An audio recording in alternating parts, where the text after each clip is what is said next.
posisi daripada orang yang siddiq, orang yang menjadi tumpuan yang diperintah Allah kepada kita untuk bersama-sama. Kemarin subuh kita membicarakan bagaimana orang yang hatinya takut, khawatir, apa-apa yang telah dilaksanakan oleh kita sekalian tidak cukup ya, untuk menghindari kita dari bencana di akhirat nanti, bebas dari api neraka. Nah, perasaan itu muncul ya, karena kita akan berjumpa dengan Allah Subhanahu wa taala. Ini perasaan bergetar ini merupakan ketinggian dari ibadah seorang gitu ya. Sehingga dia menjadi orang yang segera mempercepat ibadah-ibadahnya, segera dia meningkatkan ibadah-ibadahnya gitu ya. Dan mereka itu orang yang lebih dulu. Ini ayat yang menggembirakan. A'udzubillahi minasyaitonirrajim. Bismillahirrahmanirrahim.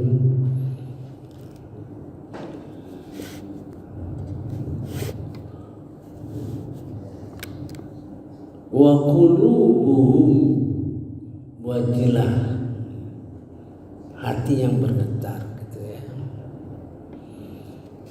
terhadap pertemuannya dengan Allah Subhanahu wa taala. Ila rabbihim raji'un, dan dia segerakan ya, yusari'una fil khairat, yusari'una fil khairat, mensegerakan menuju kebaikan, berbuat baik, meningkatkan ibadah kita, sejalan dengan wa yusari'u ila maghfirah, mensegerakan ampunan dari Tuhan mereka, ya, dari Tuhan kalian. Bagaimana kita meningkatkan ibadah? Ya, ada 4. Sering saya ingatkan gitu kan. Bersifat fisik, bersifat materi, non materi, bersifat kolbu, zikir dan pikir ya. Jadi kita akan meningkat ibadah kita ya. Misalnya kita melakukan sholat, katakanlah sholat ya, dengan mengetahui ayat-ayat yang berkenaan dengan sholat dalam Quran, memahaminya ya, mengerti maksudnya, otomatis meningkatkan ibadah melalui zikir dan fikir gitu. Kita berinfak, mengetahui dasar-dasar ketentuan-ketentuan Allah mengenai infak dalam Al-Quran, itu juga meningkat ya. Di samping kita meningkatkan hati kita gitu. Meningkatkan fisik yang tadinya 100 menjadi 150, itu meningkat. Yang tadinya kita hanya memasukkan infak kita di dalam kotak masjid, tapi pada saat kita menghantarkan infak kita kepada orang yang memerlukan ke rumahnya, itu juga meningkat. Jadi perlu pemahaman yang baik mengenai meningkatkan amal. Ya, meningkatkan amal itu menurut konsepsi Al-Quran ya. Kemudian Rasulullah menjelaskan pula meningkatkan amal itu juga akan meningkatkan iman di mana amal itu tersusun dalam kurang lebih 70 tingkatan. Yang paling tinggi mengucapkan la ilaha illallah. Yang paling rendah membersihkan ya, sesuatu yang dari jalan misalnya paku. Nah, artinya la ilaha illallah itu zikir yang paling tinggi. Membersihkan paku dari jalan itu adalah fisik ya gitu ya. Saya gambarkan itu ya. Kita perlu tahu, nah, keinginan kita meningkatkan ibadah itu merupakan mudah-mudahan kita termasuk orang yang hatinya wajilah, hatinya yang bergetar, takut gitu. Nah, ayat-ayat di sekitar ini biasanya menguraikan tentang sisi positif dan sisi negatif, tuh, ya. Untuk mengetahui sisi positif itu terlihat, misalnya yang mendukung. Nah, mari kita baca apa yang mendukung orang itu sehingga bisa begitu. 1.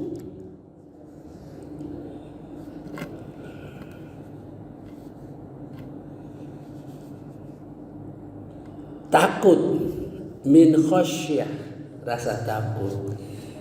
Itu rasa takut berkenaan dengan ilmu ya. Orang yang takut karena ada pengetahuan.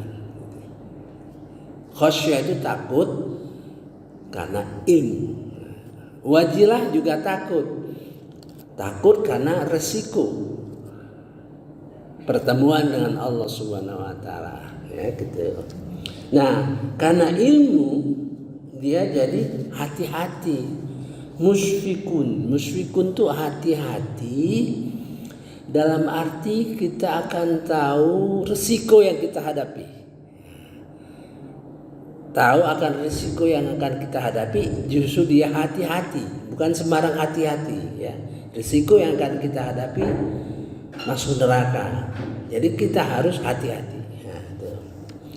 Kemudian percaya kepada ayat-ayat Al-Quran, beriman kepada ayat Al-Quran. Nah, ini mengandung arti ya, karena kita berhadapan dengan Allah Subhanahu wa taala, maka pemahaman kita Quran itu harus komprehensif ya, menyeluruh ya, supaya satu sama lain memberikan kontrol kepada kita ya. Jadi kalau saya perhatikan, mengapa orang bertindak ekstrim dalam agama misalnya gitu kan, itu karena mereka belajar sepotong-sepotong ya. Dia belajar sepotong-sepotong, tidak bertingkat-tingkat. Kedua, mengapa orang sesat? Karena mereka belajar sepotong-sepotong. Karena Al-Quran itu merupakan ayat-ayat yang saling mengontrol, saling mengikat. Ya. Misalnya umat Kristen membanggakan sekali bahwa Nabi Isa itu orang yang mulia di dunia dan akhirat. Ada satu ayat ya, bahwa Nabi Isa itu orang yang mulia di dunia dan akhirat. Dia bangga dengan ayat itu di dalam Quran. Tapi dia lupa, sehingga dia melihat itu suatu yang luar biasa ya, lain dari nabi-nabi lain. Tapi ternyata ada juga kata yang sama menunjuk Nabi Musa alaihissalam, orang yang mulia juga. Nah, itu supaya kita terhindar dari syirik. Dengan adanya kontrol ayat-ayat itu, oh Nabi Musa juga sama dengan Nabi Isa, ya, Nabi yang mulia di dunia dan akhirat. Itulah cara Al-Quran mengontrol. Nah, sekarang kita tahu yang positifnya, sekarang yang negatif di dalam Al-Quran ini, ya, berkenaan dengan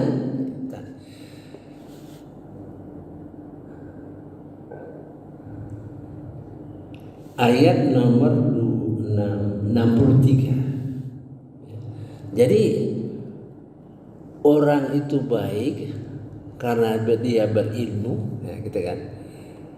Dia takut, ya, karena ilmunya, sehingga dia hati-hati, ya. Dia percaya dengan Al-Quran dengan sepenuh hati, kemudian tidak mensyirikkan.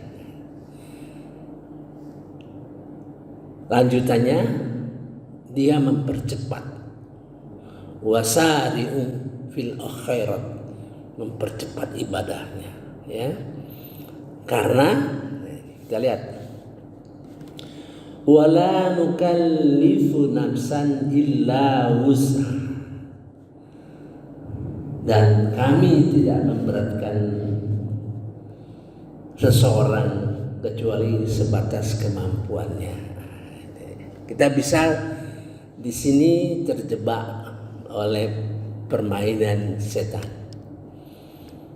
Kami ada di sini, kami ada yang la yukallifullahu nafsan illa wus'aha, ya.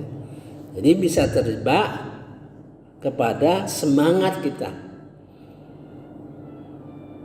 Saya sudah contohkan bagaimana orang yang punya penghasilan 1 juta dia berinfak 25.000.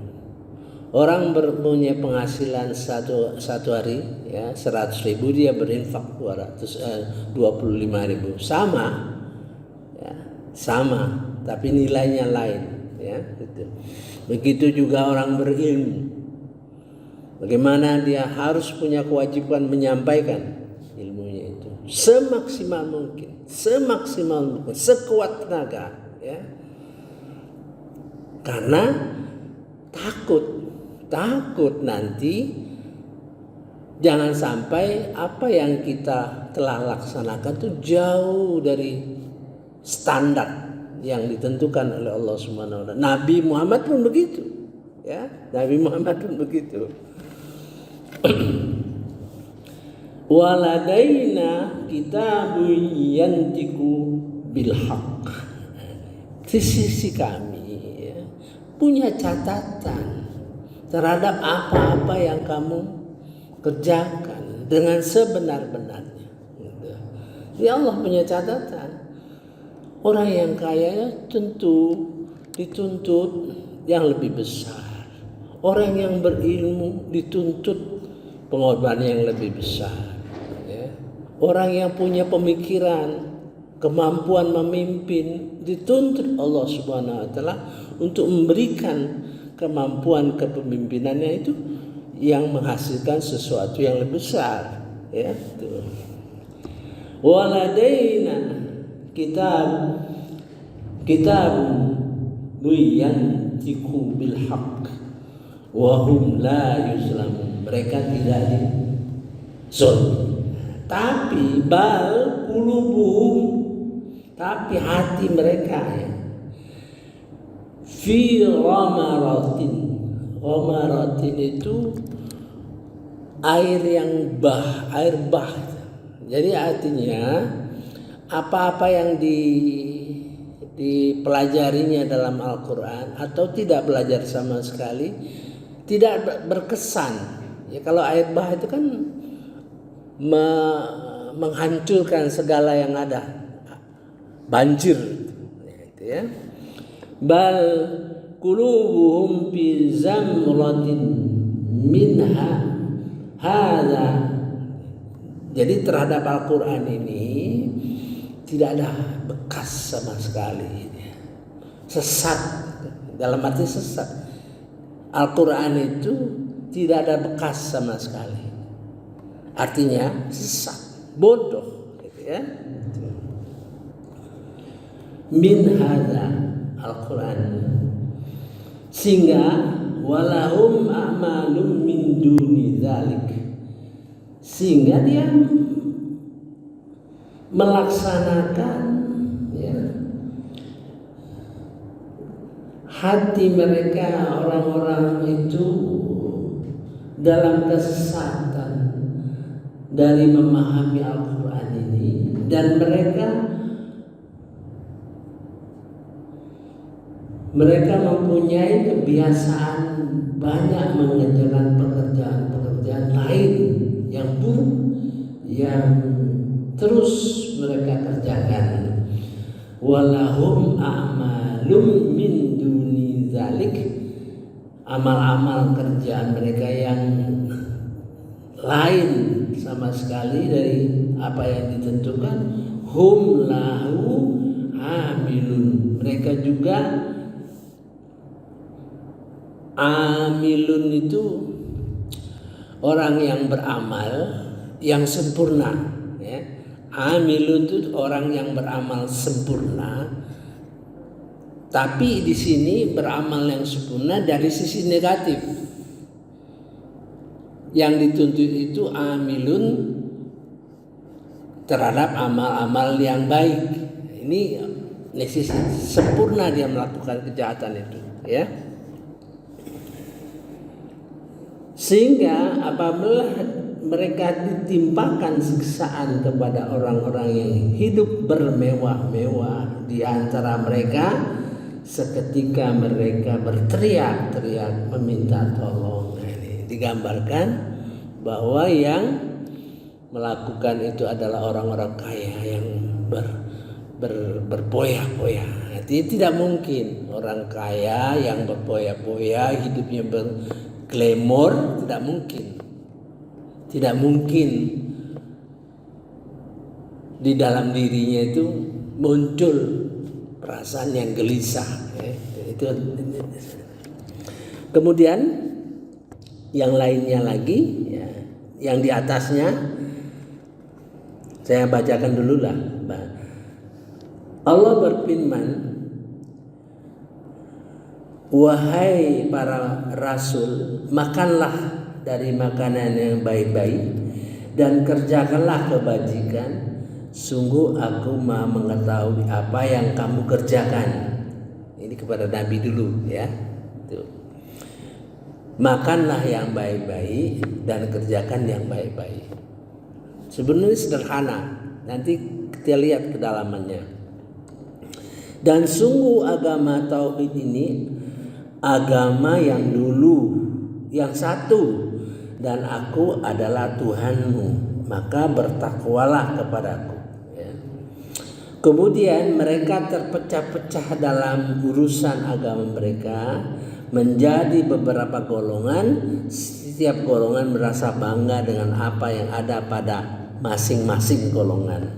Maka biarkanlah mereka dalam kesesatan sampai waktu yang ditentukan. Nah,